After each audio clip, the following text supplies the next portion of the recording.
안녕하세요. 마이온 부동산입니다. 자, 2026년 들어서 또 다양한 부동산 정책들이 나오는데, 자, 이번에는 이제 다주택자 양도소득세 중과 유예 기간이 2026년 5월 9일까지인데, 이재명 정부에서 대통령께서 더 이상의 유예 연장은 없다라고 SNS에 발표했던 내용이 있습니다. 뭐 그 말 뜻은 안 하겠다는 거잖아요. 이제는 집을 이제 양도소득세 중과 유예를 더 이상 연장을 안 하겠다라는 의사표시를 했습니다. 그래서 그러면 이 내용이 우리 그 인천, 검단 그리고 우리 김포 우리 주민 여러분들한테는 어떠한 영향이 있는지 한번 이야기 한번 해보려고 합니다. 좀 약간 지역성을 좀 집계해서 얘기해 보려고 하는 거거든요. 저는 그래서 한번 자료를 만들어 보았는데 한번 보면서 이런저런 얘기 한번 해보도록 하겠습니다. 자, 다주택자 양도소득세 중과 유예 예정, 종료 예정이라고 제가 표시해 두었습니다. 자, 그러려면요, 양도소득세가 뭔지에 대해서 좀 알아야 되니까 양도소득세가 어떤 건지 한번 제가 설명을 드릴 거고, 그 다음에 양도소득세 계산하는 방법에 대해서도 한번 간략하게 설명을 드리겠습니다. 그리고 양도소득세 중과 유예가 뭔지에 대해서 한번 짚어드릴 거고요. 그러고 나서 이 종료 시점에 대해서, 그리고 유예가 종료된 다음에 시장의 영향은 어떻게 될 거고, 김포 지역 같은 경우는 대응 방안이 뭔지에 대해서 한번 얘기해 보도록 하겠습니다. 자, 가보시죠. 자, 그러면은 양도소득세가 뭐냐라고 보면, 양도 넘길 때, 내 부동산을 넘길 때 소득이 발생됐을 경우 내는 세금이라고 보시면 될 것 같아요. 그래서 양도세라고 하고, 정확한 표현은 양도소득세입니다. 자, 내가 집이 하나 있었어요. 자, 집이 하나 있었는데 처음에 이걸 1억 주고 샀어. 그죠? 근데 이걸 팔 때 보니까 2억에 팔았어요. 그럼 양도소득 금액은 얼마? 이게 쉽죠? 이렇게 되면 내가 생긴 돈은 1억. 그죠? 1억 벌었어요. 1억 벌었어. 그러니까 양도하면서 생긴 자산이 1억이 늘었어요. 그러면 1억 늘었을 때 이 나라에서 우리 대한민국에서 했으니까 세금 내야죠. 그럴 때 양도소득세를 납부한다라는 거고요. 근데 양도소득세라는 게 서민들에게 주는 혜택이 하나 있습니다. 자, 내가 비조정 지역에서, 일반 지역에서 주택을 하나 샀어요. 그죠? 그리고 여기서 보유 2년 했어요. 2년 했어요. 그러고 나서 팔았어. 그러면은 저는 양도소득세를 낼까요? 안 낼까요? 자, 정답은 안 냅니다. 안 냅니다. 1세대 1주택. 자, 한 가족, 한 세대에서 하나의 주택을 갖고 있었다가 팔게 돼서 수익이 남는다고 하더라도 얼마까지 양도소득세가 면제이냐? 12억입니다. 매매가액 12억 이하로 판다고 하면 모두 비과세예요. 비과세. 자, 아셨죠, 여러분? 요거는 뭐 다 아는 거니까. 자, 근데 만약 2주택자는 어떻게 되냐라고 보면 비조정 지역에서는 보유, 자, 2주택인 경우라면 취득세는 얼마? 자, 1에서 양도소득세구나. 죄송합니다. 자, 양도소득세 같은 경우는 양도소득세는 이제 6에서, 다주택자인 경우 6에서 45%의 구간에서 세금이 책정이 됩니다. 아셨죠? 그거는 제가 조금 이따가 설명을 드릴 건데, 만약에 내가 첫 번째 주택이 있었고 두 번째 주택이 있어요. 그런데 내가 두 번째 주택을 팔았어요.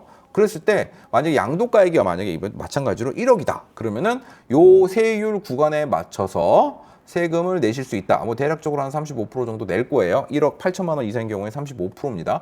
여기에 지방소득세 10%가 더 붙을 거다. 이렇게 보시면 될 것 같으세요. 괜찮죠? 자, 그리고 고가주택인 경우에는 이게 잘못됐어요. 이거 고가주택이 뭐냐면 12억 이상의 양도소득이 발생이 될 경우, 그 12억까지는 비과세 1주택인 경우. 근데 1주택인 경우, 다시 설명. 자, 1주택이에요. 근데 내가 고가주택이야. 12억 이상으로 매도를 했어요. 그랬을 경우에는 12억까지는 양도소득세는 비과세. 그리고 넘는 부분에 대해서는 자, 일반 세율 6에서 45%의 세율이 적용이 되는데, 여기서 장기 보유 특별공제라는 할인 퍼센트가 또 있습니다. 그리고 그거를 공제하고 또 받으실 수 있어요. 자, 그리고 여러분들 가장 중요한 게 뭐냐면 양도가액을 선정하는 기준이 있어요. 이거 꼭 암기. 이거는 꼭 알고 계셔야 돼요. 잔금일과 등기일 중에 빠른 날이에요. 무슨 말인지 알았죠? 자, 이게 어떤 내용인지 보면은 이것 때문에 그래요. 조정 대상, 근데 이 양도소득세 중과 여부, 자, 그렇게 해갖고 잔금일 기준으로 잔금일과 등기일이 보통 같은 날에 이루어지는 경우가 많아요. 대부분이. 왜냐면 잔금을 받으면서 매수자는 소득을 얻기를 원하니까. 자, 그래서 요것만 꼭 기억해 두세요. 만약에 요거 이제 주제가 뭐냐면 2026년도 5월 9일에 만약에 잔금을 했어요. 그러면은 이때는 다주택자인 경우에는 중과 유예를 적용을 받아요. 근데 만약에 내가 5월 10일 날 했어.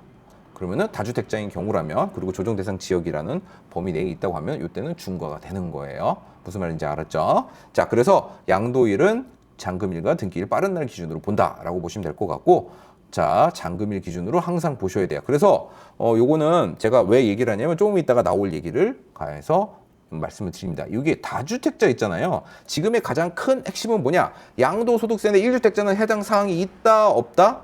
내가 볼 때는 조정지역 내에, 그리고 투기과열지구 내에 있으면 좀 유심히 보셔야 되지만, 만약에 내가 1주택자이다 그러면 일단은 크게 신경 안 써도 돼요. 인천, 김포 같은 경우는 신경 써도 된다 안 된다? 신경 쓰지 마라. 무시해라. 그냥 우리는 비가 세다? 아니다? 그냥 12억 미만이면 비가 세다. 근데 뭐 서울하고 뭐 인천, 김포에서 12억이 넘는 케이스는 그렇게 많지는 않아요. 그렇게 큰 대형 평형이거나 송도의 특정한 지역이거나 청라의 대형 평형이거나 김포 같은 경우는 걸포 북변역의 대형 평형 펜트하우스이거나 이런 특별한 사례인 경우를 제외하고는 약 대부분의 세대는 1주택자라면 비과세 요건에 된다, 이렇게 보시면 될 것 같아요. 그래서 지금의 핵심은 뭐냐라고 보면 양도소득세 중과 유예는 조정지역, 부동산 조정대상 지역이면서 거기에 주택을 갖고 있는 경우라면은 문제가 될 수 있습니다. 아셨죠? 그리고 그것도 있어요. 내가 김포에 첫 번째 집이 있고 그 다음에 서울에 두 번째 집이 있어요. 그러면 내 김포 집을 팔 때 영향이 있을까 없을까요? 영향 있어요. 아셨죠? 요거 꼭 알고 계셔야 돼요. 아셨죠? 중과 될 수 있습니다. 자, 여기까지 보도록 하죠. 자, 그래서 양도소득을 할 때는 양도 차익을 계산하는 거예요. 내가 1억에 집을 샀는데 2억에 팔았어. 그러면 양도가액 얼마? 1억. 간단하게 얘기하는 거예요. 간단하게. 근데 만약에 취득할 때 취득세 냈을 거 아니에요. 그죠? 그럼 취득세 빠져요? 자, 그럼 그때 중개보수료 낸 거 빠져요? 안 빠져요? 빠져요. 그리고 거기다 법무사 썼죠. 그때 등기할 때. 그죠? 그럼 법무사에서 냈던 비용 중에 일부는 공제를 받을 수 있어요. 그죠? 그럼 그거 빠진다라고 보시면 돼요. 그게 필요경비가 취득세, 중개수수료, 법무사 수수료도 있고요. 그 다음에 채권 매입 비용도 포함이 됩니다. 그리고 그거 빼야 된다라는 걸 보시면 될 것 같고요. 그 다음에 장기보유 특별공제는 내가 보유를 하고 거주도 같이 했어. 그러면은 최대 80%까지 공제를 받을 수 있어요. 그거 표 조금 이따 보여드리도록 할 테니까요. 그거 보시면 될 것 같고, 다주택자 중과세 배액 공제, 그리고 유예기간 중 공제 적용 가능, 이렇게도 적혀져 있습니다. 자, 기본 세율은요. 양도소득세 집을 팔면은 6에서 45%. 그러니까 약 최대 같은 경우는 반반이라고 보시면 돼요. 국가 반, 내가 수익이 났어. 그러면 국가 반, 나 반, 이렇게 나눠 가질 수 있다라고 보시면 될 것 같고, 1년 미만인 경우에 양도소득세는 77%. 자, 그리고 이제 2년 미만인 경우에는 66%예요. 그러니까 어느 정도 적정 기간 2년 이상 보유해라라는 거고요. 다주택자 중과는 여기서 플러스가 된다라는 점 보시면 될 것 같고요.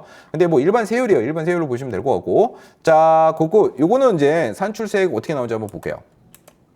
자, 이렇게 한번 보도록 합시다. 내가 두 번째 집을 파는 거예요. 근데 3년 이상 보유하고 팔아요. 지역은 김포였고, 매수가 1억, 매매가 2억이었어요. 내가 2억에 판 거야. 그럼요, 2억에. 그죠?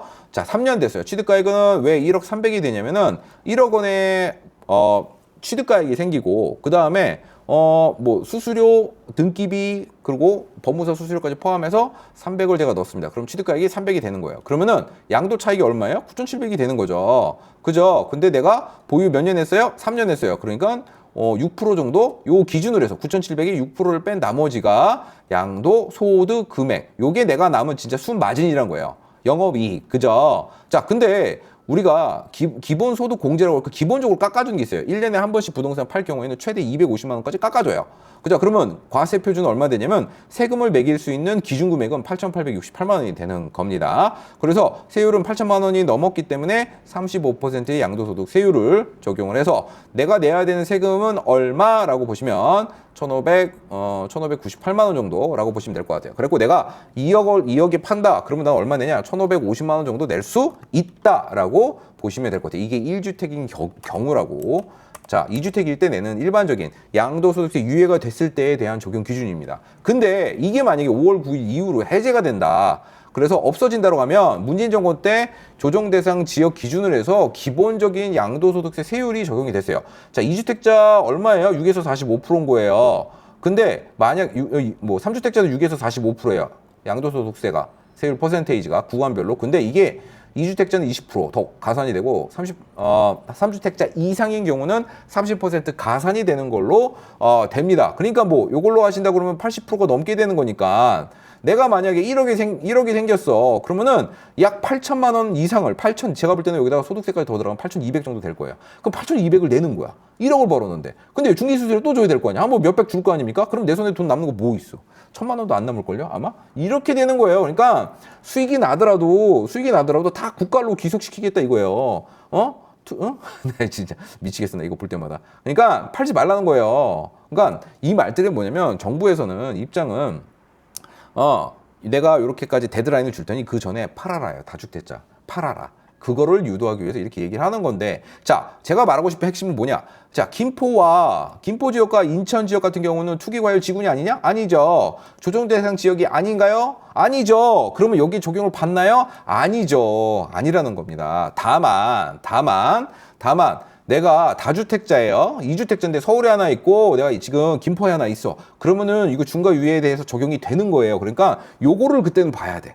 무슨 말씀인지 아시죠? 요거를 따져보셔야 된다라는 거를 말씀드리고 싶습니다. 여러분들 제가 사실은 이것 때문에 지금 말씀드리고 싶었던 거예요. 그래서 서울 지금 막 언론이나 유튜브 보면 지금 요거 막 될 거다. 그렇게 되면 내가 수익이 날 거냐. 수익이 거의 없다. 그냥 나라에 기속된다. 이 얘기가 계속 나오고 있는 거예요. 그러니까 이게 시장에 공포감을 조성하는 거거든요. 너 안 팔면은 너 영영 못 팔어. 그리고 뭐 지금 또 나오고 있는데 뭐 보유세 차등으로 계속 올리겠다고 얘기를 하잖아요. 이런 걸 보더라도 조금 씁쓸합니다.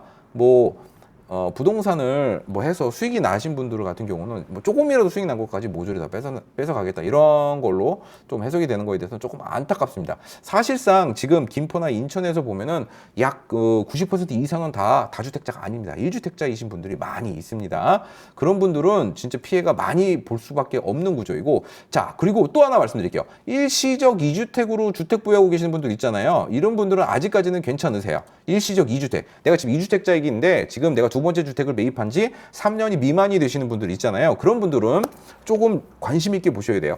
지금 만약에 내가 인천, 김포에 각각 하나씩 갖고 있어. 그리고 내가 첫 번째 주택을 팔어. 그럼 얘는 비과세예요. 비과세가 돼요. 양도소득세 비과세. 수익이 12억 미만까지 비과세가 된단 말이죠. 근데 문제는 1주택, 2주택이 있는데 만약에 어느 지역이든 인천이든 김포이든 조정 대상 지역으로 들어가게 되는 날로부터는 얘기가 달라져요. 어떻게 적용을 받냐? 이거를 적용을 받게 됩니다, 여러분들. 그러니까 이게 불안해질 수밖에 없다는 거죠, 여러분들. 근데 뭐 이게 뭐 조정 대상 지역이라는 게 뭐 함부로 되는 것도 아니고 물가의 약 1.5배 혹은 110% 이상의 매매가 거래 신고가 나왔을 경우 조정 대상 지역으로 선정이 될 수 있어요. 그러니까 지금은 뭐 광풍이 많이 분다. 라면 그때는 조심하셔야 돼요, 여러분들. 왜냐면 그때는 이게 적용이 되면 빼박이에요. 그냥 파는 순간 그냥 삥 이렇게 되는 거예요. 그냥 수익 전혀 안 나는 거죠. 자, 그래갖고 일시적, 여러분들한테 제가 말씀드리고 싶은 건 뭐냐면 일시적 2주택 갖고 계시면서 지금 첫 번째 주택이 양도소득세 비과세 요건에 맞는 3년 미만 동안 2주택을 보유하고 계시려고 하시는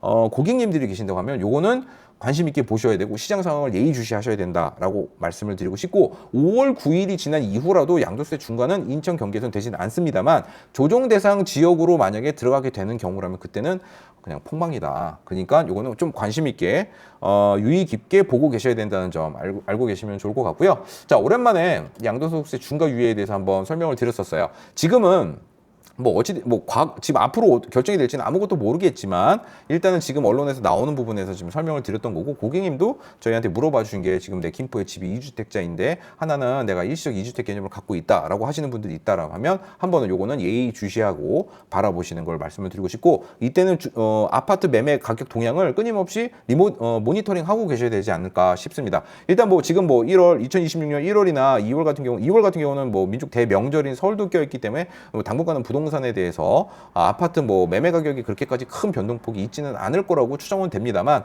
그 이유가 된다고 하고 날이 따뜻해진다고 하면 꼭 관심 있게 보시는 걸 여러분께 추천드리도록 하겠습니다. 자, 궁금하신 내용들이 있으시면 댓글이나 전화 주시거나 뭐 문자 주신다고 하시면 제가 친절히 상담해 드리도록 하겠습니다. 자, 오늘은 양도소득세 중과 유예에 대한 김포와 인천에 대한 어떤 영향이 있을지에 대해서 한번 간략히 말씀드렸습니다. 궁금하신 내용도 있으면 연락 주시길 바라겠습니다. 감사합니다.